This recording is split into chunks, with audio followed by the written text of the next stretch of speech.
Hi girls, this is the remaining part of Introduction to Big Data.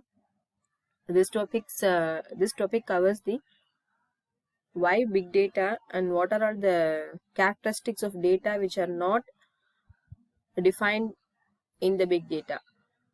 Already we are seen about the 3 V's. Other than the 3 V's are present here that are not defined in my last video.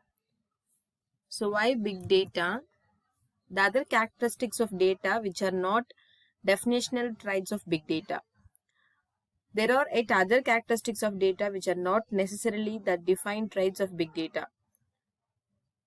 Traits means the quality or characteristics of data. Already in my last video, I explained the characteristics of data, the 3 V's, volume, velocity and variety. Other than that characteristics, another 3 V's are given in the big data. Few of the three are veracity and validity.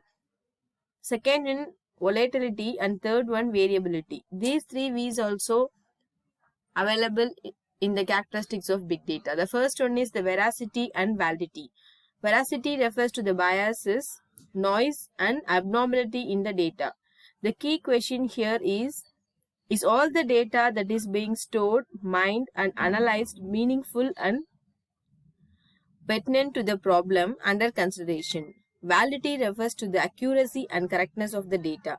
Any data that is picked up for analysis need to be accurate. It is not just true about big data alone. So this is the definition for veracity and validity. Veracity refers to the noises, abnormality of data. Validity refers to the accuracy and correctness of the data. And the second point is volatility. Volatility means the volatility of data deals with how long the data is valid and how long should it to be stored.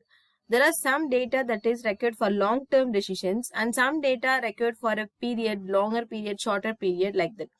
However, there are also pieces of data that are quickly become obsolete minutes after their generation. For example, if you take an e-commerce websites like Amazon, Flipkart and lot of websites available today. For example, a deal of a day, big sale today, like that messages are displayed. For example, an online retailer announces the big sale day for a particular week. So, like that, the data will be rewind on the website for a particular week only.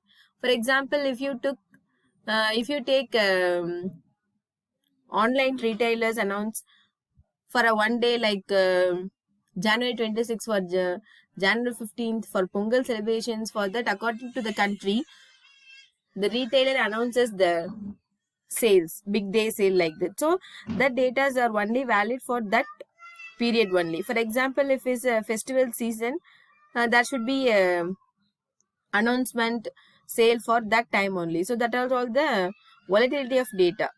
Volatility of data means how long the data is valid and how long it should be stored. And then variability. Data flows can be highly inconsistent with periodic peaks.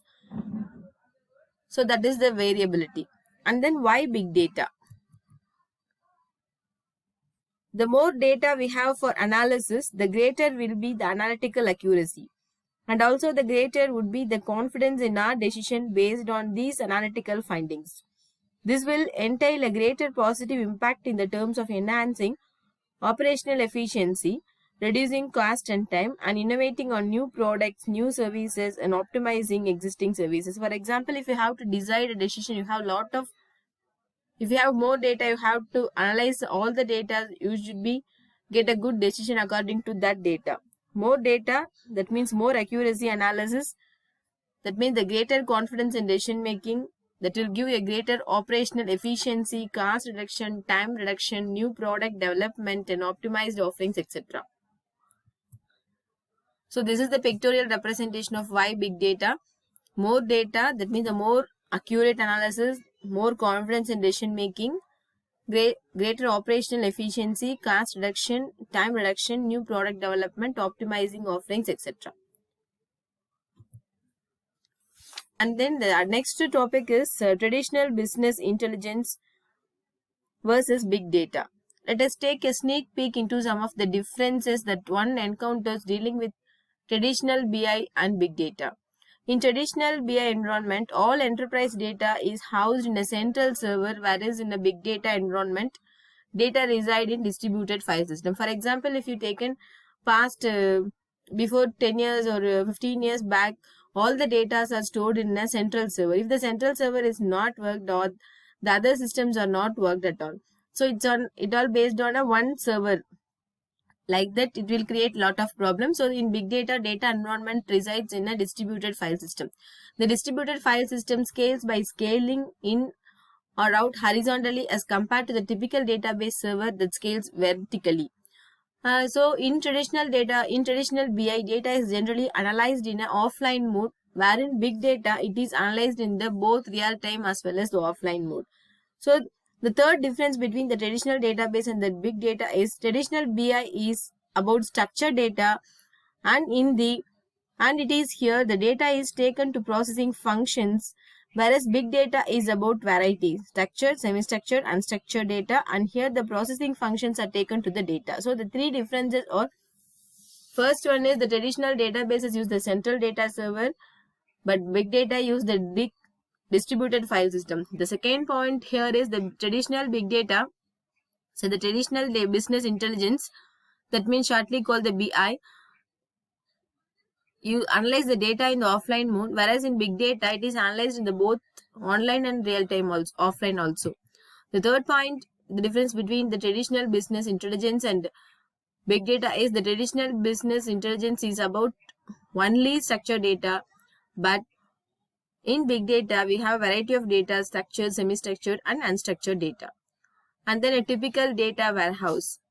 Let us look at a typical data warehouse environment. Normally, warehouse means we have stored, it's like storage area. You have to store lot of information, lot of products. If you have a supermarket, if you're owner of a supermarket, you have a godown, that means a warehouse. You have purchase all the content for your supermarket from various vendors and put it in the warehouse, and then you segregate the products and you have to move to your supermarket racks.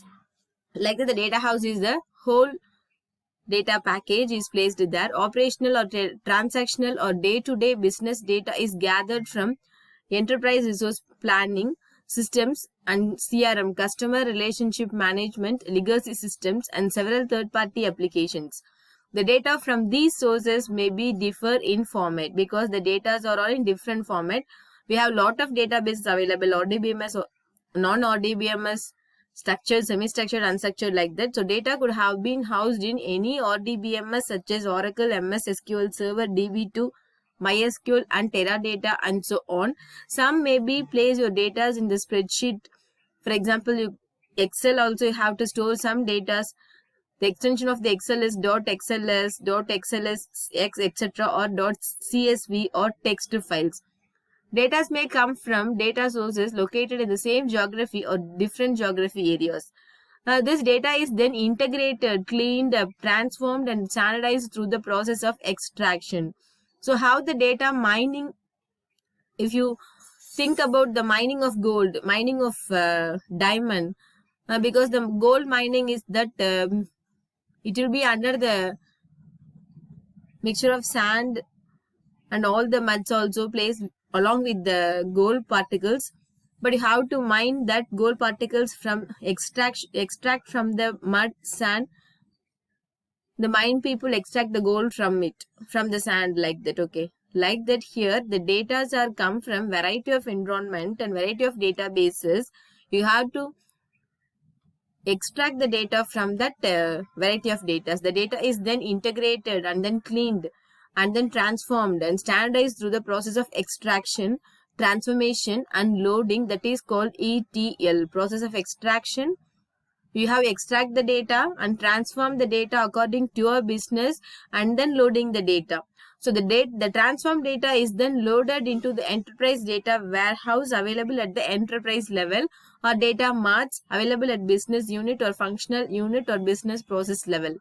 A host of the market leading business intelligence and analysis tools are then used to enable decision making from the use of ad hoc queries, SQL enterprise dashboards, data mining, etc. For example, I'm shortly explain this as the data warehouse have data of different types by means of structured, semi-structured, unstructured. The data are all in the RDBMS format, Oracle, MySQL, DB2, spreadsheet, document. All types of data are stored in the data warehouse. And also the data may come from the different geographical area. These data are integrated and then the data are cleaned and then the data are transformed into the format and standardized through the process of extraction, transformations and loading, that is called the ETL. The transformed data is then loaded into the enterprise warehouse. In the market, the people, after loading the data in the enterprise data warehouse, a host of market leading business intelligence use the analytical tools to extract the data by using the decision making algorithm. By means of the query, SQL query, enterprise dashboards and data mining, they get the data. So that is the process of typical data warehouse environment. The typical data warehouse environment. In the warehouse, the data are get from ERP, CRM, legacy, third-party apps. All the data are stored in the data warehouse and then according to the queries, according to the informations, the data are extracted from the data warehouse and displayed to the customer or the organization or the requested people. So this is the typical data warehouse environment. The data stored in the data warehouse. The data are collected from various fields and that are stored in the data warehouse. That is cleaned up, transformed and standard and placed in the database. After that, the market lead will get the data from the data warehouse by means of the queries. Okay. Thank you, girls.